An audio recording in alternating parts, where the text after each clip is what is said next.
Hello again, welcome back to my daily journal.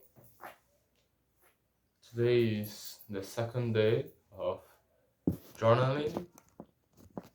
Let me see. It is 19 January, January 2025, and today I want to talk about this book, a bit about this real big book. It's Don Quixote of Miguel de Cervantes, and I want to talk a bit. I finished the first volume and the second now.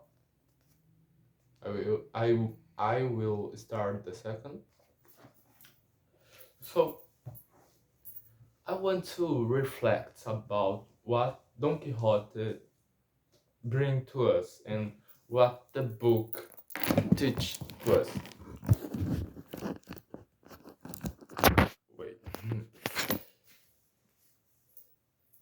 It is such a thing because you look to books and look to fictional books and non-fictional books. Those who those which are not fictional, they always try to say something using very very simple words, or at least try to pass the message to those who are reading. So, for example, if you take, let me see, a book of Aristotle, the Anima, right?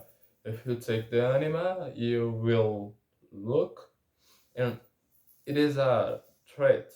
So he always is saying that.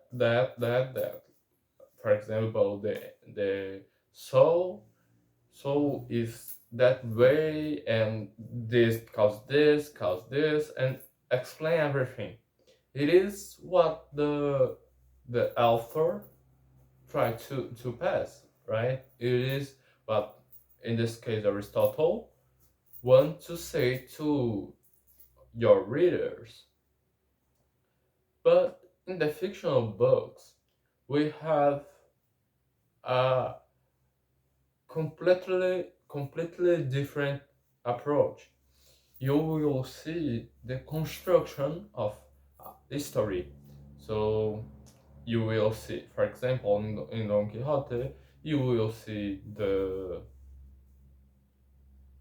guy, Don Quixote de la Mancha, try to start his journey, his travel. I don't know what to say. It's like he wants to be a knight. Yeah. So this is what he wants to be, and we can't see on the first moment that us that we are reading.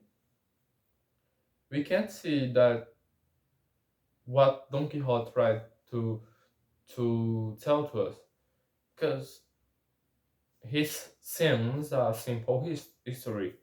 You can say this about every fictional book. It is a history, so you can't see with clarity what the author tried to pass. So why fictional books are so important, and why those books are extremely sold, everybody buys fictional books. I think they move the heart, right?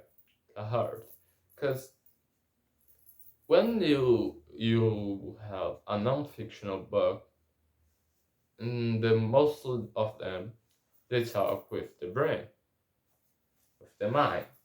So teach to you truth, or if isn't truth, like try to pass thoughts. But fictional books try to put you in the history.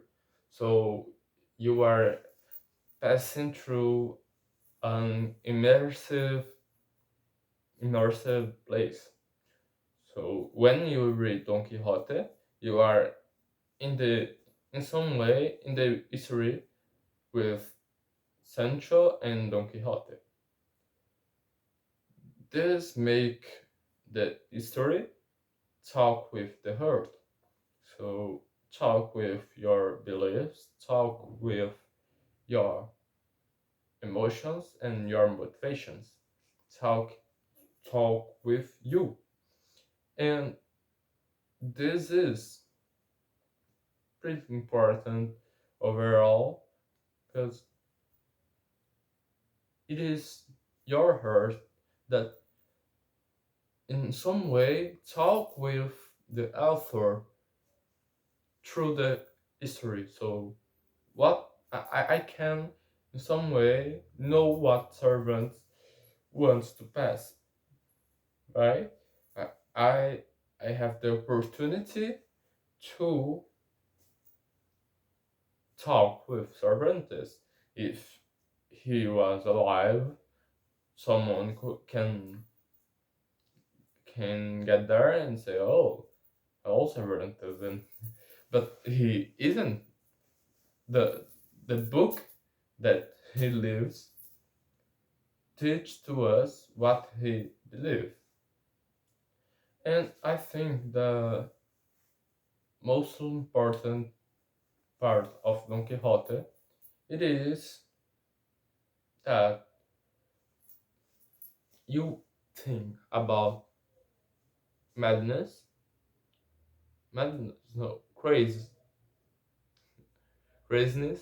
if that makes sense, in the mind, the human mind. So Don Quixote, it is a guy whom it is crazy, right? One word to describe Don Quixote. For sure, it is crazy. But how he acts? Well, he has a really big understand of the world. He understand about philosophy. He understand in some way. He understand about politics, about people, about everything in general, and he understand a lot about night novels. So those night novels, he truly grasps and he truly knows about this. What I'm trying to say it is that Don Quixote has it. He isn't that crazy. Like I don't know nothing. He know a lot of things, but his mind is too much strange, too much condicionada to make what he wants.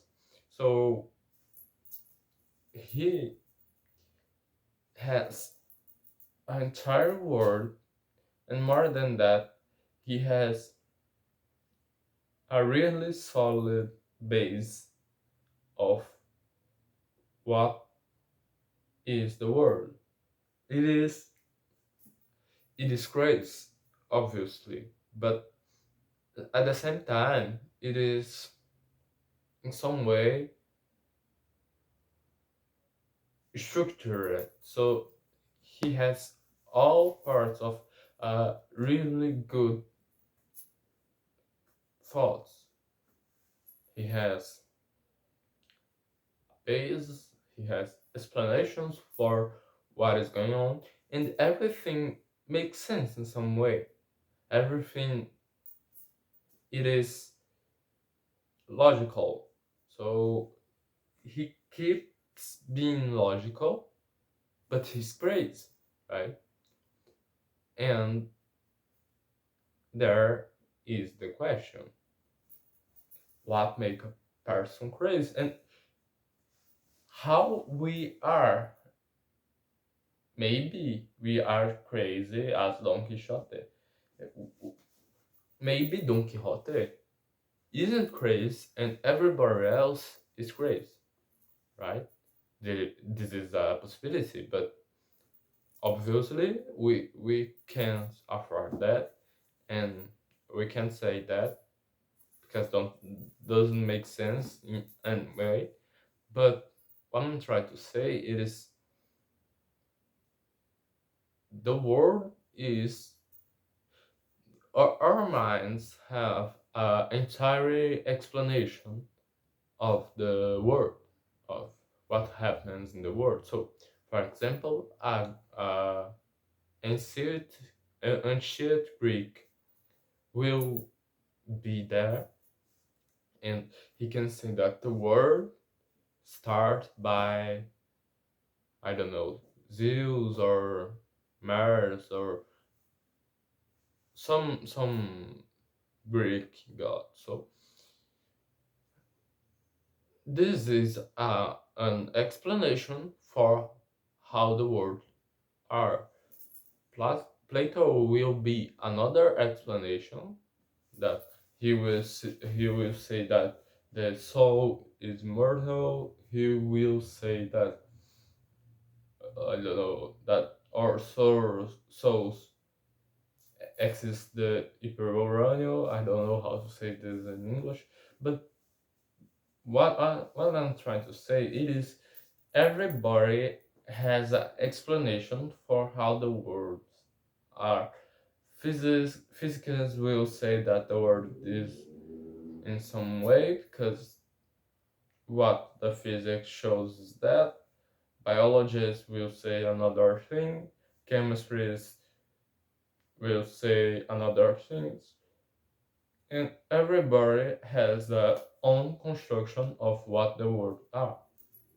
But this doesn't change the fact that the truth it is one. And this makes more people this makes people more or less wrong. So if the truth is there and I have a vision of the world can be like the truth, never will be the real truth itself because it is impossible, right? We are constantly don't seeing the things, right? I can't assess the real truth because I'm I'm a human. I'm have my sense. So if I don't have my sense, I can contemplate the truth itself or himself if you are considering the theological of the truth. So theology of the truth. So what I'm trying to say it is Don Quixote as a fictional book makes us know more and think more about who we are and about how the truth is constructed or the truth exists in itself and whatever. But what the message of the video it is that fictional books retracts the world in some way, even better than non-fiction books sometimes. So read fictional books and try not read so much non-fictional books. It is the what I finish video here, how I finish video. So bye until tomorrow.